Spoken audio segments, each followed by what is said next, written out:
Hello everyone, and welcome back to my Ant Castle Diary. Today, we'll delve into a unique ant colony, not only with its astonishing reproductive capacity, but also with its unique living habits and social structure. If you've ever wondered how ants manage their world and divide responsibilities, don't miss today's video. The story of this colony may shatter everything you know about ant life. Today, we'll unveil the mysteries of this ant colony and see how they build an orderly and vibrant social empire in their microscopic world. The ant colony we're introducing today is the Diplocera spp. This colony is the most successful and astonishing I've ever raised. Their growth rate, reproductive capacity, and complex social division of labor have mesmerized.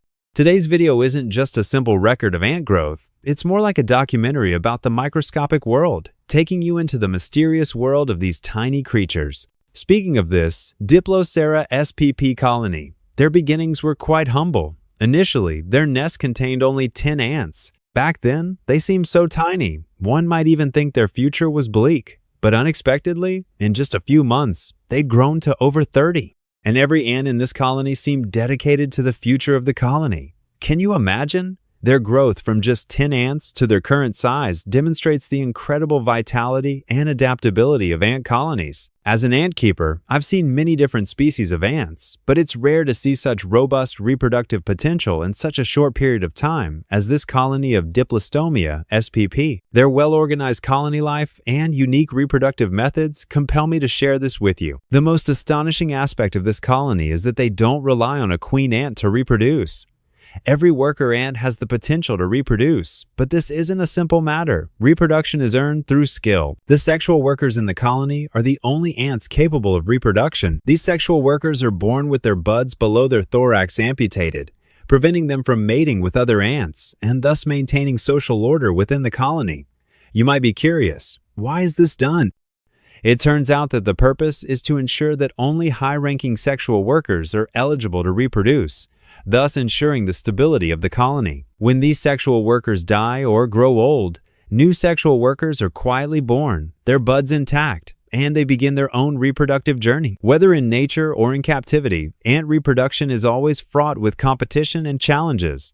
In captivity, especially, once a sexual worker ant dies, the new generation of sexual workers often lacks the opportunity to mate and is forced to produce only male ants, preventing further reproduction. This is a minor challenge I've encountered in my breeding. Even more interestingly, each ant in this colony has a clear division of labor. High-ranking ants live in the inner nest, near the water source, while lower-ranking ants live in the outer nest, near the nest exit.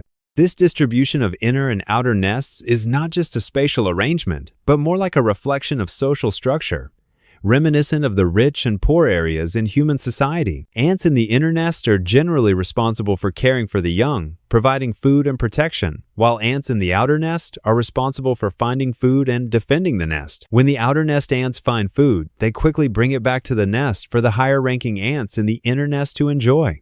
Ants in the outer nest rarely enter the inner nest, only standing at the entrance to the nest when needed to defend it, constantly observing the surroundings. This division of labor and cooperation makes the ant world resemble a miniature social system. Through clear division of responsibilities, the ants ensure the stability and development of the entire colony. A clear contrast can also be seen in the living environments of the two nests.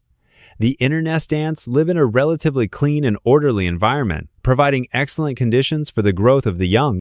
The outer nest, on the other hand, is relatively dirty and messy, as the ants here frequently enter and exit, foraging for food and even participating in nest defense, making them appear more labor-intensive. This environmental difference seems to reflect, to some extent, a phenomenon in our human society. High-ranking elites often live in clean and comfortable environments, while lower-ranking laborers are forced to toil in the grimy and messy environment outside.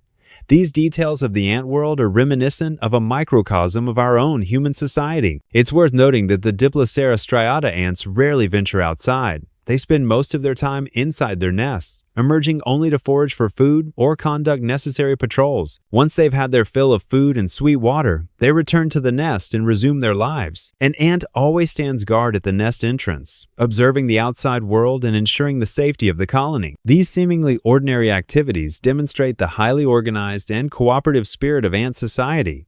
Each ant works tirelessly for the survival and reproduction of the entire colony. Their world, though tiny, is filled with wisdom and wonder. As the ant colony continues to grow, I believe it will grow stronger and stronger, eventually becoming a vast colony. The future of the ant world will be filled with even more challenges and opportunities, and we will continue to follow the growth and changes of these tiny creatures. If you're interested in the microscopic world of ants, please leave a comment below, like, and subscribe to my channel. I'll continue to share more stories about ants in the future. Thank you for your support. See you next time.